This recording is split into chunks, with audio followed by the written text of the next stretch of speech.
Seems you have forgotten love. I do believe that something went wrong somewhere. It's called What About My Love? The music is going to be this evening by my friend of Voices of Change. What about my feelings? Yeah, one of my good friends, the one and only Mr. Dante Hall. And that song is What About My Love? And that's a great song to start off with, because today we're going to be talking sort of about What About My Love. So we're going to kind of talk about that and other aspects of it. But I want to give everyone a big warm welcome on this Sunday evening. My name is Jan, and I'm going to be the host of the show this evening. And I am Elliot Bell. I am the co-host of the show this evening. And I am Shamel, your other co-host of the evening. Shamel, come on now. What do we call her? Elliot? Shimmy, the co-host. Miss Shimmy, Coco Pop. Hey. Someone called us a nickname when we came in. What was that nickname? The Mod Squad. Oh, the Mod Squad. Except, I'm the oddball with the blue and black, but it's okay. That's okay. You matching. Yeah, still matching, because we just left a singing engagement, right? Right. Oh, hitting all the notes. Not all the notes, even the ones that ain't there. A big shout out to our partners, GV Entertainment, Oda Enterprises out of Indianapolis, and Great Tax Service. And this is tax season. If you have taxes that need to be done, you can call 708-613-5770, 708-613-5770. I start my show off with scripture for today. It's from Matthew 7:3. And this particular scripture is a parable that talks about judging, and we talked about judging last week. And it goes, "And why worry about a speck in your friend's eye when you have a log in your own? How can you think of saying to your friend, 'Let me help you get rid of that speck in your eye,' when you can't see past the log in your own? Hypocrite, first get rid of the log in your own eye, then you will see well enough to deal with the speck in your friend's eye." This was actually something that we talked about in church today. Yes. Yeah, this being Lent starts on Wednesday. Yeah, Fat Tuesday is Tuesday. So Lent starts on. That's the only way y'all remember it, huh? No. But that's how I remember it from the calendar, because I'm like, okay, Fat Tuesday, the day after. You got to kind of get serious and think of doing something positive. A lot of people, when you're younger, we used to like give up stuff. Like we give up, I don't know, whatever. Candy or whatever as kids, yes. But now, some people do volunteerism. Some people, if they have a problem cursing, they may want to stop cursing for that 6 weeks. Or if people do other things that they shouldn't do, they try to do that. So all right. We're all getting positioned and ready for Lent. And as we talk about some of the news stories and some of the things that's going on in the world today, we want to keep that mindset of not judging. So we're going to be right back with our next segment, which is the news you can use. We're only going to talk about a few stories because we want to get right into Elliot's Real Talk. We'll be right back. Set a brother up. Oh, that's that. You hear that song? Oh, my goodness. She got a new job. If I gave you my love, I tell you what I do. I'd expect a whole lot of love out of you.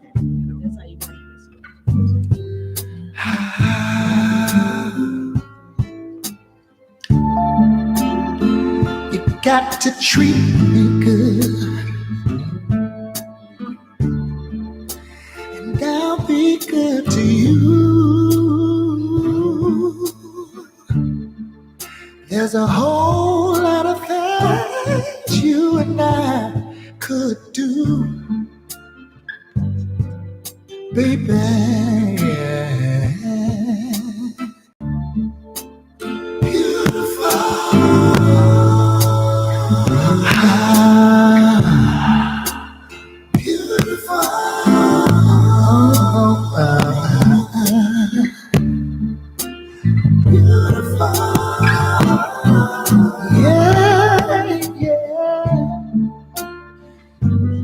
Beautiful when you get right down to it, yeah.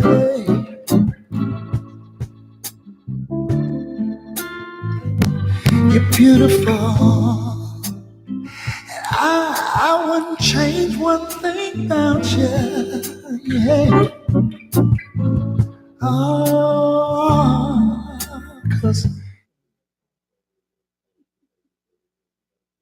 And we are back, and we're about to start our news you can use segment. You know, that song went a little long, and it could have went for the whole entire length of the song. You happen to love that. I song. love that's like it's so smooth, and I also think the one who was the engineer, the one who's playing a dual role of engineer executive, also liked that song because she was really getting into it. But this That's segment why right it here, was so long. And there go again.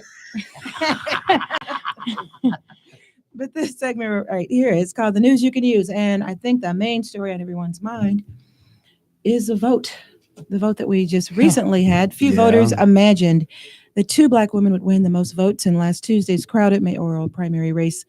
A former police board president, Lori Lightfoot, will face a county board executive, Tony Preckwinkle, in a runoff on April 2nd, inaugurate a new era for the city's racialized political landscape and notorious Democratic machine. Chicago will soon have its first Black female mayor. How about it? Come on. Wow. How about it? I couldn't have. I wouldn't have predicted this one. History In the making, and we have two very, very strong candidates, and I know many people have different positions toward each of them. Lori Lightfoot got actually the most votes. Okay. Preckwinkle has been in the political arena since her stint in education, Right. and I think Willie Wilson, both of them approached him and said, "I want you to support us." But last I heard, he hasn't made a decision. Have anyone heard? I haven't heard About him, anything. Gary Chico, or any of the other 14 candidates who there are 13 candidates, Right. I was 12 like, candidates. all these people. I know. No. I think it was the lowest turnout too. To vote, yes. Yeah, that was. But I think that's almost. Well, I won't say it's always like that, but I'm not surprised. Well, it was 14. It was a lot of people really were saying that I don't really know who to vote for. Yeah. Exactly. They were saying, yeah, but just go and vote. And they're like, no, we're going to wait till the runoff. Exactly. So a lot of people did do that. Yeah. Now, this next story kind of deals with what's going to happen tonight. I don't know if you guys are going to be watching the 8:00 show tonight about Michael Jackson. They want to taint his name and his memory. I'm not. You're not going to watch it at all? Nope. I'd rather not. Yeah, I understand gonna why you watch say it. no. Because Because you got a point. Any storyteller, any writer. Yeah. I'm hearing. That's story. Oh, any writer can write a story, Yeah.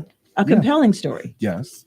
So anyway, out of Los Angeles, an Oprah Winfrey interview with two men who say Michael Jackson sexually abused them as boys will air immediately after a documentary on the men.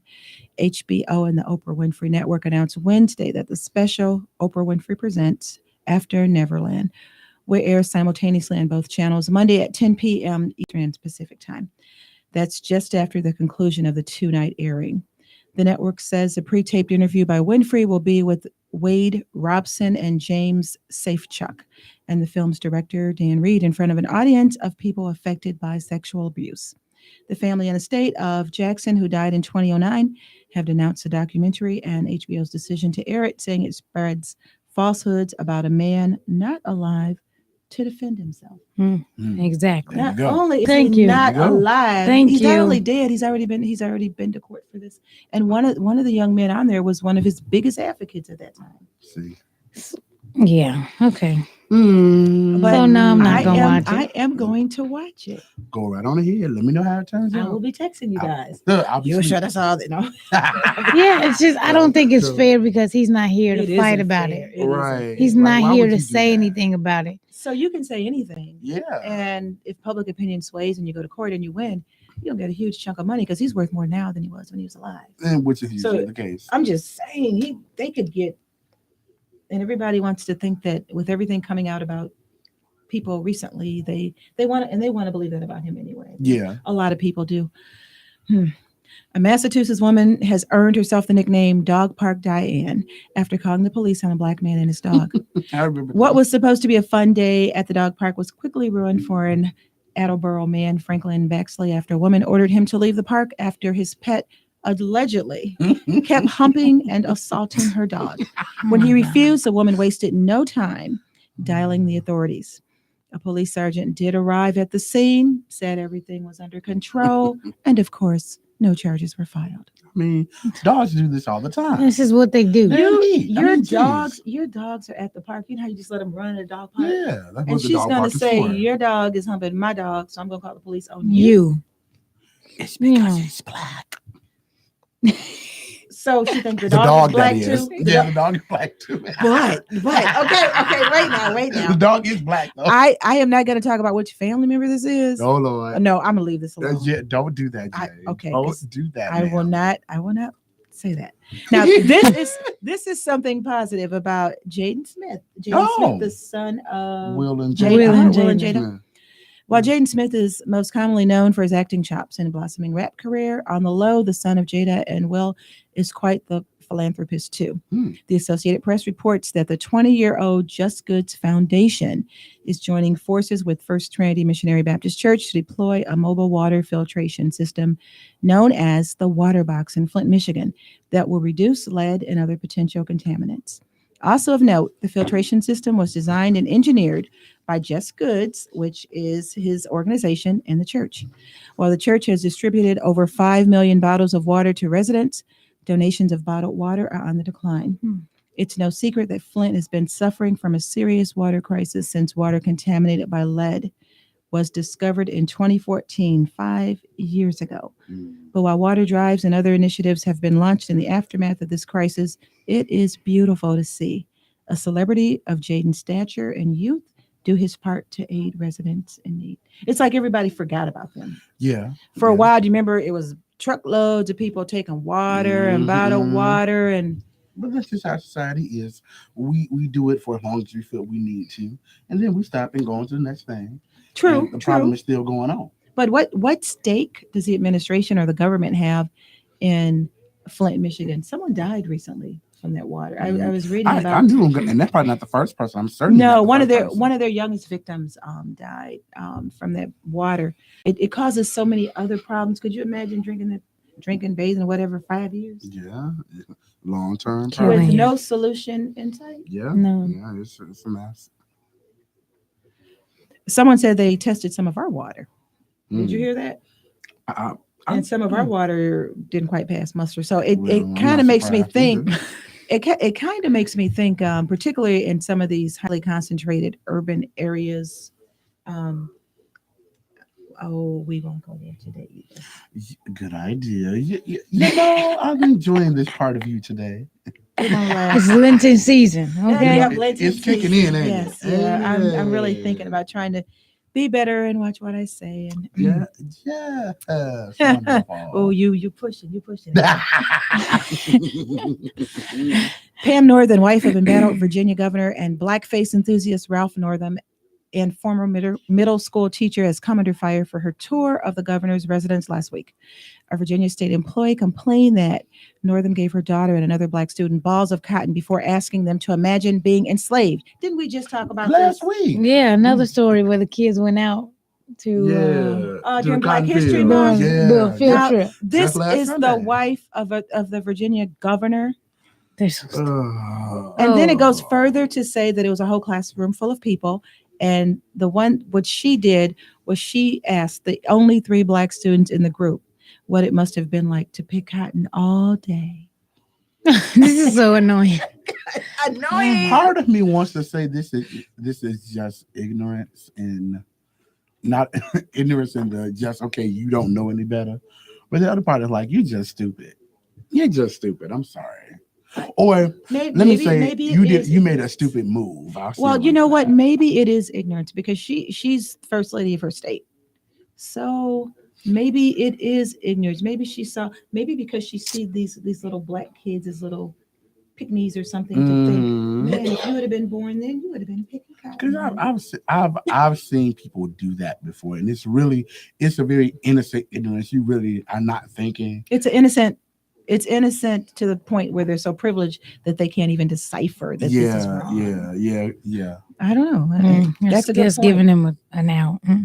She say, Miss Shimmy say she not giving them out. No. This is a grown woman. A Oh well, whole grown woman. She's not giving her a pass. No. You know the story. You know history. Not just Black history. It's American history because that's what happened in America. And it's like, come on. Yeah. No, not at all. I ain't giving her no pass. Sorry. Well, hey, no, I hear you. A shooting early this morning at an exclusive nightclub in the South Shore neighborhood left 6 people wounded, all of whom are expected to survive. The shooting unfolded at 3:43 a.m. inside a lounge that was closed to the public in the 2900 block of East 79th. And then they said it appears that some fight escalated and 6 people were shot. Where's the exclusive club on 2900? It's like near Exchange. It's East. That's past Yates. Yeah. Mm-hmm. What do you mean a private club? I mean, it's a private club, like a bikers club or something. Oh. Like, if you don't know it, you probably walk right by it. Because when they show how you know about all these clubs? I saw it on the news this morning. Oh, you sound really familiar. Okay. You know, past Yates and yeah. Whatever. I'm just You want to know what's past Yates? Because I used to live on Yates. Okay. That's the only reason 2400. That's the only reason I know. Well, no. So yeah, it's if you didn't know anything about it, you would walk right past and think it's an abandoned building. From what I could see on the news. But for him to know exactly how was a building on TV? Yeah, it was. Okay. Thank you. I know. Whatever. Now let's see if Miss Shimmy's going to give this one a pass. A white lawmaker in Maryland has apologized for using a racial slur to describe a majority Black county in suburban Washington, D.C., but her apology rang hollow for many. Mary Ann Lasante is facing intense scrutiny after allegedly using the N-word during a discussion with a white colleague at an Annapolis cigar bar late last month, during which she argued that campaigning in Prince George County on behalf of another candidate was the equivalent of door knocking in a nigger district. So you give her a break for being ignorant and just kind of flipping off at the mouth? Because sometimes when we're with our peers, we may say things. No, I mean, she say that all on the regular. Because it's very comfortable. Exactly. The way she said it. Just like we say it. Yeah, she say it all the time. I'm sorry. No, I don't pass her either. Just because she's a Democrat, I could kill her. No. Well, when you really kind of think about it, she is a Democrat, and I you started something, but I'm just listening. Is there really so much difference in what? Democrats and Republicans? No, they all still no. No. I agree. I mean, sorry. No, she says that the way she said it, door knock. Yeah, and come on. Yeah, right. Mm-hmm. Yeah. She said that on a regular to somebody, and somebody else heard her, and she got. Now you want to apologize? Nothing to say now. I'm sorry. I didn't mean to say the N-word. Yeah, she did. So sorry. And at that level, again, she's a grown woman. Whole grown woman. Not buying it. Now, did anyone? Well, both of you work day jobs in education, so I'm sure your program wasn't interrupted by Michael Cohen and all those. No. So I happen to be home, being the entrepreneur that I am. A wonderful one. And listen to those hours and hours of testimony and what did it really put? What impact did it really have? We can just skip this and say not much. There you go. I was waiting for that. Okay, now the very last story talks about something that's really critical that we're going to have to start thinking about pretty soon because the presidential election is coming up. Thank God. We have the mayoral election coming up real soon. So everybody, Lightfoot, can I say Lightfoot or whatever candidate you want? I didn't that up, man. No, I didn't know Lightfoot was running. I saw her on TV, right? And I was like, who is this lady with her hair all over her head? And then I was like, oh, she a candidate. She out here looking like this on election day. I'm sorry, but hey. And there were so many memes like, oh, I'm gonna vote for Lightfoot because she reminds me of Harold Washington. I was like, y'all so wrong. Afro and everything. Oh my God. Y'all not right. I couldn't believe it. Well, oh my gosh. As an educator working for CPS, I get a lot of calls from the other candidate. Oh, this is Tony Peckering, a federal educator. I'm like, thanks for all the calls, Tony. Yeah, I get text messages. I don't answer any calls. They're both true strong. Lori Lightfoot is an attorney. Preckwinkle was an educator, and now she's an executive with county. So both of them are, positioned to do a good job. Yes. But you have to pick one, and you have to go by history. what have they done in the past? How did they run? Sugar tax. Like, how did she run the county? I'm sorry. We didn't. Did she say sugar? She did. I can't. I'm sorry. I was like, and I asked you to try to make me healthy and charge me to be healthy. But you knew that wasn't gonna last long because we like our pops and exactly. Who wanted to go to Indiana all the time? Although that's what they were doing. So they were losing so much revenue. That was a problem. That was a big problem. Because when nobody buying nothing. But you knew it wasn't gonna last per long. ounce. Come on. You were gonna have to really like wait that out because it wasn't gonna last long because we consume too much of that stuff for you to make that a ongoing thing, permanent. It wasn't gonna last long. Well, that was a misstep, definitely, and there's been others, but and everybody makes mistakes. And everybody she tried. Everybody has missteps. Yeah, she was trying to get revenue for county, but you have to kind of look at what is their track record? Do they align with what I want to see government do? Then you have to vote like that accordingly. Lightfoot or the other candidate. Janice, okay. I said both names. Let's move on. All right. Because you over here endorsing. I said no. I Let's didn't move on. endorse anybody. Can we get to our real topic? Okay. Discussion? The very last one, talking about an election. We got the presidential election, and everyone thinks it's a ha ha he he because President Trump is positioning himself to run again. I'm going to read this, and then I'll be done with the news. That makes me sick. President Trump's job approval rating has ticked up, but many of his party's policy positions are viewed as out of the mainstream, and there is broad opposition to his efforts to fund a border wall by declaring a national emergency. 20 months before the next presidential election, Mr. Trump's job approval rating at 46% is very similar to those of President Clinton and Obama at this point in their terms. Through personal ratings of Mr. Trump's are below those of the two Democratic predecessors. The poll also found Democratic primary voters looking for a nominee with aggressive policy ideas. At this point, Mr. Trump is positioned to do what he wants to do and do what he said he can do.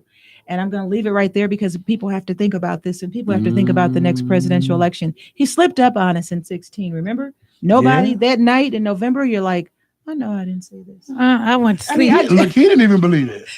I don't think. So he thought it was a joke himself. We can't let him slip up again. No. But before even thinking about that, let's get the right mayor.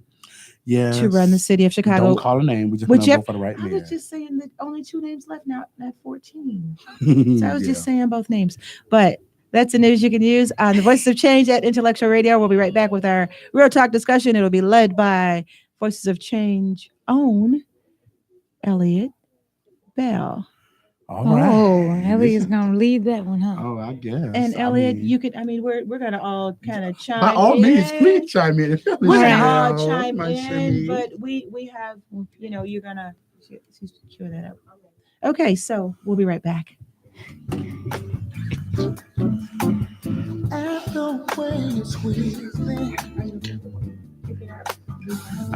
Okay. Simply beautiful.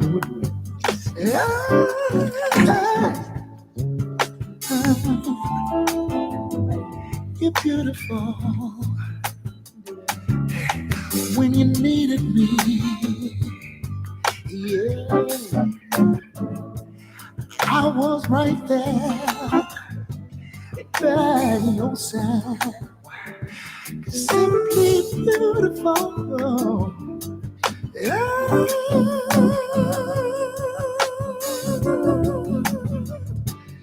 Beautiful.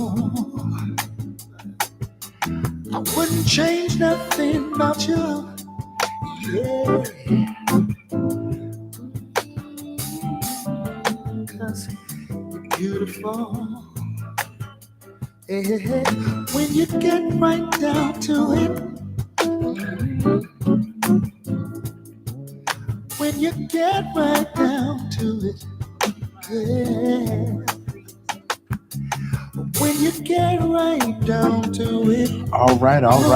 Here we go. We are about to do the Real Talk discussion. So our topic today, I believe we're talking about for the month, love and relationships. What an interesting way to deal with the month of March, right? Mm-hmm. So there are different ways in which people show love to others. There's not a universally correct way. And I think some people think like, oh, you're supposed to show love this particular way, but it's like everybody's different. Mm-hmm. And so there are lovers who prefer spending time with their partner because To them, time is invaluable. There are also those who show love by showering their loved one with gifts, and others through physical contact, respectively. And it reminds me of the 5 love languages. I believe it's 5 or more. I think it's 5. I've heard 5. I've heard 7. It's 5, 6, 7. It's Whatever, a bunch but of them. there's 5 major But you know, ones. yeah. Though for the sake of this question, I'll focus on what I call wordies and doers. Let's talk about the question, because I know some of the people out there, and we want you to share. Please share, whoever you are. But let's read the quote that was given to me by you. Okay. Which I don't know where you put it. We're going to read it right here. Yeah. Someone can love you. Oh yeah, someone can love you desperately with their feelings and still not know how to love you correctly with their actions or through their actions. Oh, come on, Lord. So, because you didn't put this in here. She said, "Come on, Lord." No, you didn't. It's not. That's why I'm like, Okay. Unless it's somewhere. That's why I should have read my email. But unless you put it somewhere else. So, so the question becomes, how do you deal with that? Do you, how do you deal with that though? When you're dealing with someone, because you maybe will be dating someone in your life who says, "Oh, I love you, I love you, I love you, I love you," and if you're a person that talk is cheap, I need to see it, I need to know it through your actions, and they're like, "Well, I love you. I say it ought to be enough because this is how I feel." How do you deal with that? Because again, there are people who can love you like desperately with their feelings, but they don't know how to. They don't show it correctly or love you correctly with that. How? Or I'll even take it a step further. There's a good friend of mine. Oh, some of y'all know him. But anyway, there is a good friend of mine. Very, very, very nice guy. There's this one girl who he's been dating. He was dating for a long time. He loved her, but he was jumping on everything moving. So how could he love her? But he's jumping on everything moving. And so do we call that love? I mean, is that love to that person? I'm telling you, I'd be on the phone with him for hours and hours if things were going bad. I believe he loved her. I think there was something, he had a character flaw. There was something with him that made him do this. I don't know if it made him feel better. I don't know what it was. But I would examine that. What is it in you? Like, does he really love her? Yeah. Or is he infatuated? Maybe. He could have been, because she was more than what he normally. Probably. So are you working from this place of infatuation, or is it really love? Because you really love somebody. Yeah, but how you know? See, that goes into okay. It's so many ways to look at it, but at its core, how do you deal with this particular question? Like, you say you love me with your feelings. Are feelings enough? Let's start there. Are feelings of love enough? For people who love people and they're abusive to them, like men that have. I love him. I know he loves me because he beats me. That's not funny, but if people out there like that. That's what I'm saying. Yeah. So, and they may have seen their mother getting beat, or they may have been in a family, that situation. Yeah. That's what they knew. Yeah. So how do you? I don't know. Those are things you look at. Are feelings enough? Okay, so we established that feelings may not be enough for some people. So how do we go about, shall I say, coercing or really moving the other person towards this place of showing me? Well, Shamel. I don't. If you telling me, but I don't believe you. You're not giving me that. You're not giving me those actions. Right. You're not going to, I don't know, buy me something out of love, and you want to be like, "Oh, I bought you that the last time." It's not about that. It's about sharing between us that love. I don't say, "Oh, I bought you this the last time, so now you ain't bought me nothing yet." That's not love. And you just telling me you love me. Okay, well, I'm not feeling it, and then that's gonna make me want to leave you or step out on you. So, and that's where the love languages come in, because sometimes we have such opposite love language. Like I might like gifts. I mean, I want you to show me and do things for me and do this, but I love gifts too. But I'm saying, somebody else may like touching or may like something else. Yeah. So.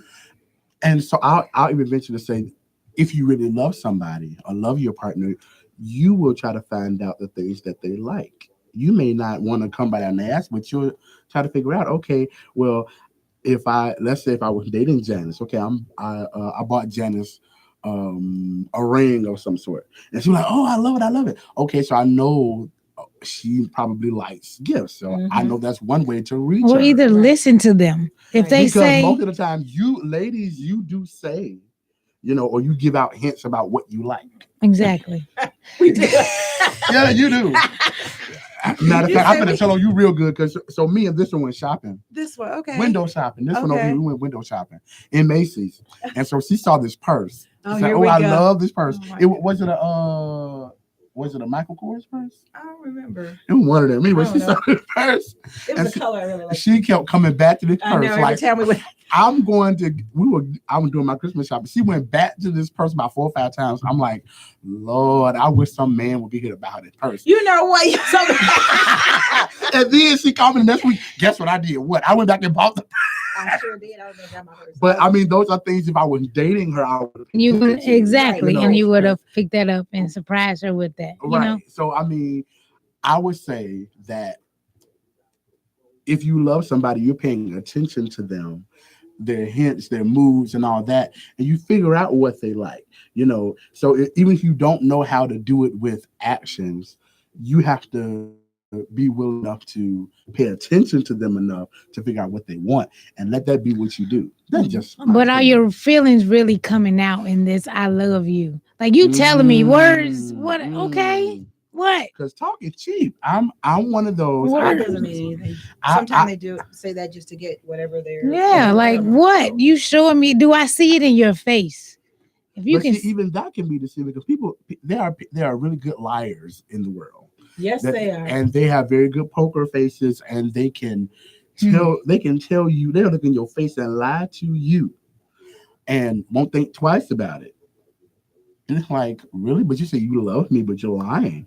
Do you really love me? Or here's the other part of this. Do you really love me, or do you love the idea of me in this relationship? Some people love the idea of thinking they're in love or having a boyfriend. They do. They're in love with, I got a boyfriend, or I got a man, or whatever the case may be. And they may not realize it, and so because they don't realize it, they may go out and do 15 other things with 30 other people.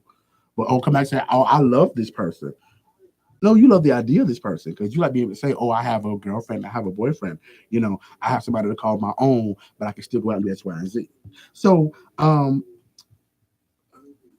what people don't seem to understand is that love means doing you're not just doing feeling, but it's telling each other. Mm-hmm. We often, like I said, we operate from feelings. And my mentor taught me a long time ago. He said, learn early, in your life, not to operate on your feelings because your feelings are temporary. That was an emotional thing. Your feelings are temporary. Yeah, they're temporary because, like I may be mad at you, and I might just go off on you now, but I'm not gonna feel like back. I may not feel like that 2 hours or 2 days from now. Right. And so I had to learn. I'm still learning how not to operate in my current state of emotion. So I may like you today, and I may not like you tomorrow. I have to really weigh it out before I say, oh, I want to have a whole relationship with you. But those are things we have to think about. But okay, so we're just gonna say that. I mean, for the most part, a person who loves you, if they really love you, with their feelings, and if they truly love you, and not infatuated, and not in love with love, and all these other things, if they love you, then they wouldn't hurt you, right? Yes. Indeed.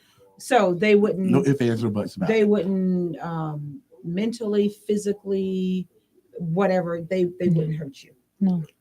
And I'll even mention to say sometimes we may do things in our relationships that we may hurt you out of ignorance. Oh, by not knowing that I hurt you. Yes. Yeah, that's true. But once it's brought to your attention and you really love the person, you are now responsible for what you do. You're such a romantic. I'm sorry. Am I really? Yeah, you are. Oh. Isn't he? I think he is. Oh, well, I think it's good. I think it's a good thing. Hey, what can I say? I think it's a good thing. I mean, correct me if I'm wrong, but I feel like if I just tap you, that's nothing to you, but that may hurt me. And it's just part of what you do all the time. You tap people, but that's hurting me. I don't like being tapped. And if I say, sweetheart, I don't like when you tap me, that hurts me. You are now responsible for correcting yourself. you cannot become a repeat offender, because when you become a repeat offender of stuff like that or anything, that says you're not paying attention, which ultimately says you don't care. And at its core, that means you don't really love on that level. You love on a surface level. And I'm not trying to I'll fix admit it. it. Yes, I am a romantic, because I get really deep into things like that, you know, because maybe it's because of my own experiences where I have experienced a lot of hurt and rejects, and once I was able to overcome those things in my life, I said, Lord, I don't want anybody to ever feel the way I felt. You know, how do you overcome rejection? That's good. For me, I had to really, on a natural level, I had to really like kind of talk to myself and really kind of get myself going, and, you know, have to find the good things about me that I liked about me. Right. That nobody else can take away from me. Excellent. That's good. I think that's what all of us do, because I think everyone's has been rejected. Yeah, I mean, it's part of life. You're going to be rejected in some way or another. Yeah, and you just have to. You really do have to just pick yourself up. You do. You have to pick yourself up, and even to the point where you think, okay, shoot, that's his loss. That's her loss, or whatever. So you're right. I agree with that. Yeah. So that's where I had to start on a natural level, mental level. I had to go look in the mirror and say, okay, I'm good. I like me. Now, the flip side of this is, I'm reading this book, and I told you about it. Oh, and you've probably seen it. It's called The Subtle Art of Not Giving a Fuck. Did you hear what that man said? Yeah, I said it. I'm sorry, y'all, but that's the name of the book. I'm sorry. Don't crucify me. I'm sorry. But in the book, it says we often, when we go to the mirror and we say, oh, I look good, we say that to boost ourselves up, because really on the inside, we don't feel like we look good. Oh, I don't. I'm like, are you flat? No. Yeah. She don't, but I'm just saying, we know you love yourself.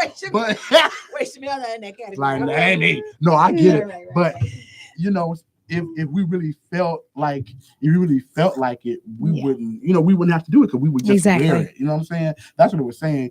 Okay. If we really like, I'm a singer. I know I can sing. Nobody has to tell me that I can sing. With your bad self. Come on. I'm a musician. I can play. Nobody has to tell me I can play, because I know I can go to anybody's anything and sit down and play. So you never doubt yourself, or never think, well, every now and then, but at the core, I'm like, I know I can do this. Okay. When I know I can do it, I get up and do. Right. You know, and even when I doubt myself, I just say, just get up there. Whatever's going to happen is going to happen. You know. Right. And so with that kind of thing, we often are like, oh, I look good. I got to give myself a pep talk, because we do that to overcome that thing inside of us that says we don't look good to ourselves. Or we do that to get more confidence too. Yeah. So we lack that inward confidence. Sure. That, and a lot of people like that. So that was part of that. I had to get up and say, okay, I'm good. I am unique. I'm this, I'm that. I'm enough. And you got to think of it from the spiritual realm too. So sometimes God moves people out of your life, because it's something better to walk in your life. Yeah. So you have to think, you know what, this is meant to be. It's all good. Okay, I'm just waiting on that better. And see, that's the hard thing. So you remind me of this. This cartoon or this picture that I saw. Thank you very much. No, I'm looking in the mirror. I look good. No, go ahead. You reminded me of this picture of this little girl that's holding a little teddy bear, and there's somebody painted a picture of Jesus holding a bigger teddy bear behind his back, and he was like, "Give me your teddy bear," and she's like, "No, I want this teddy bear." She has no way of knowing the Lord has a bigger teddy bear to give her behind his back. That's what I'm talking about. You have to be willing to let go, and sometimes it's hard when you love somebody to let go. It is very hard, but you have to know, if life has led you to this place where you have to let go, that something better is coming, or maybe this is the time where you have to let go, and if it's meant to be, it'll come back and it'll happen. So getting back into the whole love and relationships thing, again, I still say, if you love a person, you'll get to know them, you'll find out the things that you want to cherish them. Yeah, you should. You shouldn't want to hurt the person you love. So from what you guys are saying, then this would never be appropriate, because if a person really loved you, then they would be showing you, right? Yeah. So their actions would line up with what they're saying. Yes. So I'll say this also, because I spoke to a friend of mine this week, and they said you also have to remember that some people, everybody has not grown up with the example of what love is in action.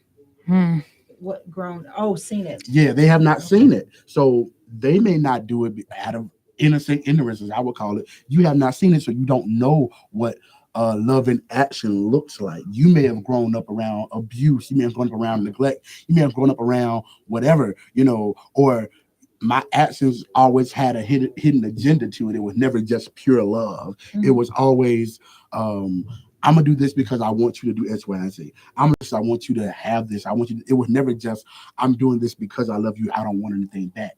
There was always a hidden agenda. So you also have to take into consideration that your partner really may love you for real with their feelings, and they may not know how to put those into actions because they may not have seen it. So they may not know how to receive your love if you're an action person, and they may not know how to give it.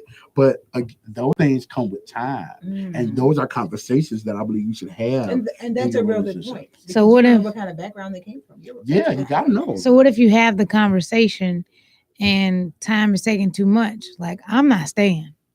Well then, but no, that's a real thing. If you feel like you don't want to stay, you have a right to leave. Yes. Have the conversation. Look, I waited and you're not moving in this time frame. Give them the option of saying, okay, you know what? I'm going to really try. I know I haven't been trying, blah, blah, blah. Whatever you want to do. But I feel like I was taught as a young musician coming up, I was playing for everybody, right? And I was playing for some people who did not appreciate me. I was too ignorant to really know. I was just playing. I was happy to play, right? Mm-hmm. Like some people are just happy to be in a relationship. They don't care if they're appreciated. They're just happy that they are in a relationship. So what happens is somebody came to me and said, you need to go where you're celebrated and appreciated, not tolerated. Oh, come on. Wait, would you repeat that again? You need to go where you're celebrated and appreciated, not tolerated. They tolerate you because you're here and, you can play, but they don't really appreciate you. They don't celebrate you. And when I realized that, I was like, man, this is totally right. I left and went.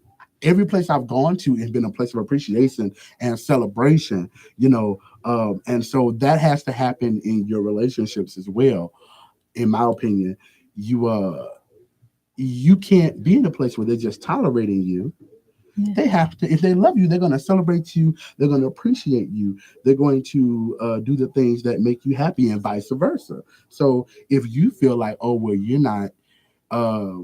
you're not moving or I don't see any progression, then, if you feel like you can't wait, then go, go and go live your life. And if something should happen and it comes back, great. If it doesn't, I think we often overthink and second guess those kinds of decisions because you're like, I don't want to leave too soon. Maybe if I wait one more time. Yeah. But how many times is one more time? Again, exactly. I'll refer you back to what I said last week. How many scars have we justified because we love the person that's holding the knife? How many times? How many scars? Yeah, how many scars have we justified? Wow. Because we love the person that's holding the knife. Your back is all scarred up because you love this person, but they are hurting you. Come on now. They're not doing you right, and you know it. And leaving the person, if you really care about them, may hurt, but you have to know that if it's really in your heart, it's necessary. You have to do it and just let the chips fall where they may. One would hope that if you should decide to leave whomever you're with, that they would be like, no, you know what, let's really try to work this out. I'm going to try to do better. And if you decide to give them a chance and it works out great, if you decide to give them a chance and it doesn't, you try. Yes. It's hard, but, you got to do it. On that note, we're going to take a quick break. Mm-hmm. Then we're going to come back talking about Miss Serena Williams. She has a Caucasian husband and made the statement, white men treat women better. White men treat black women better than black men. So we're going to talk about that because many felt that it was negative toward black men. But that may have just been her experience, but okay. We're going to talk about that. We'll be right back. Wonder which Dante Hall song we're going to hear now. We're going to hear something. What about, it doesn't matter which one. Yeah, whatever. Better chance. Don't want to keep thinking I might change my mind. Everybody's sleeping. Let's not waste any time. I know it's late. Oh, I can't wait. Come on and steal away. Oh, I know that it's wrong meeting you this way. There's no other way I can be with you. If only a folks would approve. Things like this we would have to do. Oh, I won't tell no one else. I'm gonna keep it to myself. I know it's late. Oh, I can't wait. Come on and steal away. Oh, steal away. Yeah, yeah. Baby, won't you steal away? I know that it's wrong meeting you this way. There's no other way I can be with you. Oh, if only your fault would approve. Things like this, you and I would have to do. Oh, I won't tell no one else. I'm gonna keep it. Black women better than black men, and a lot of people felt that it was something that probably shouldn't have been said publicly. I mean, if I was talking to Miss Shimmy, and if I said, Miss Shimmy, I'm dating this blah blah blah blah blah, this tall guy, and tall guys treat girls better than short guys. I mean, think about it. It's such But people say that too. It's such a broad generalization, and I think, you know, what she probably should have said was her husband, the one that she married, treated her better than anyone she ever dated.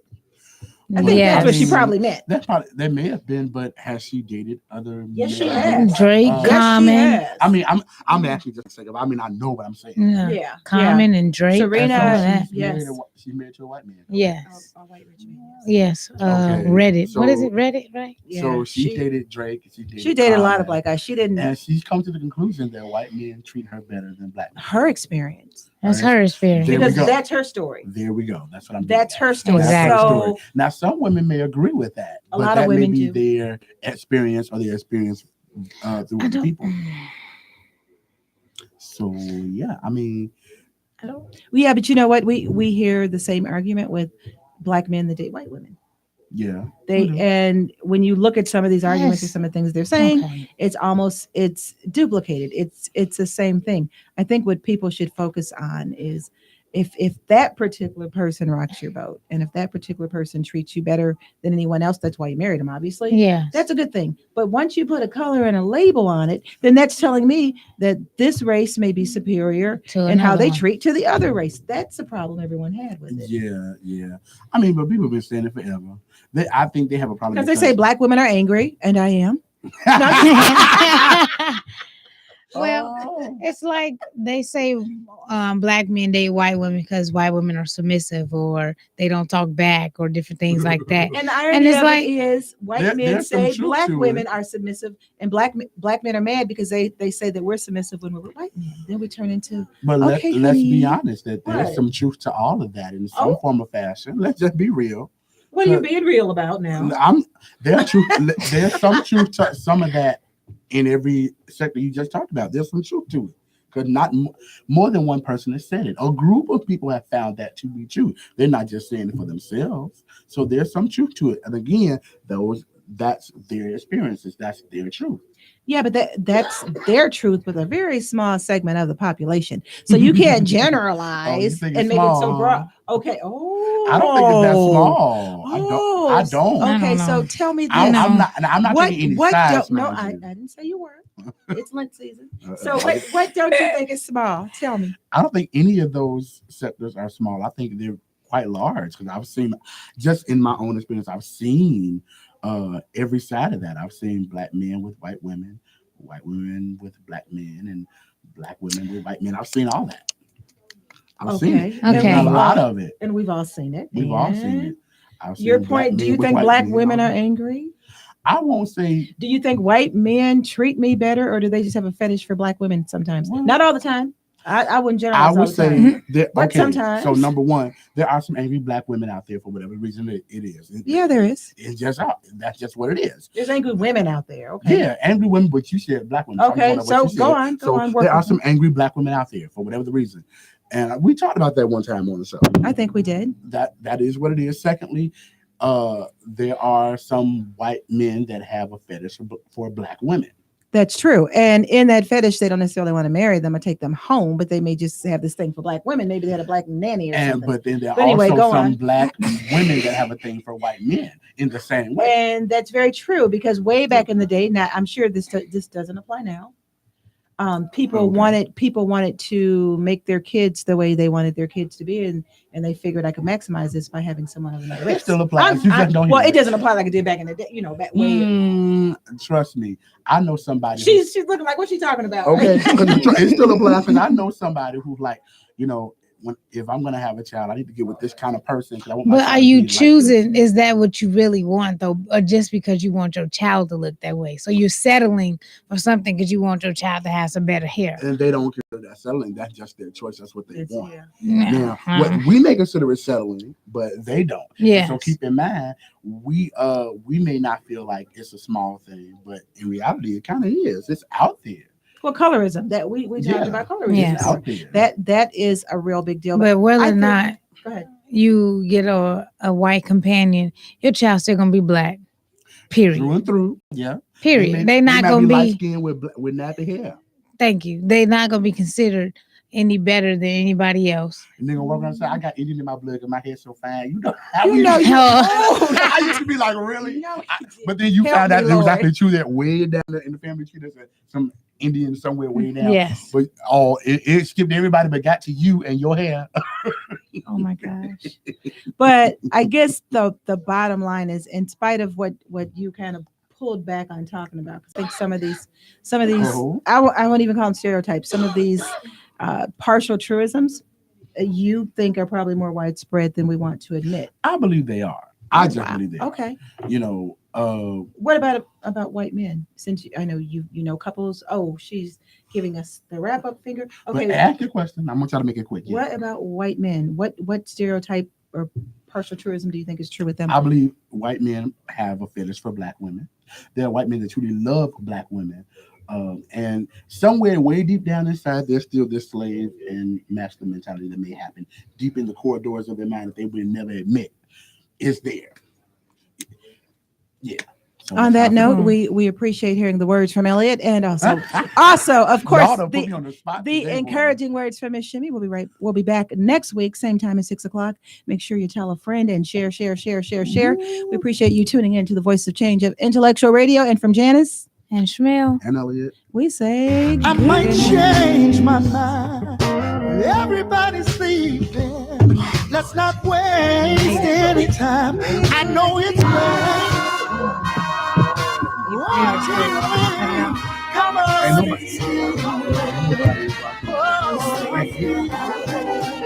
After all that is wrong.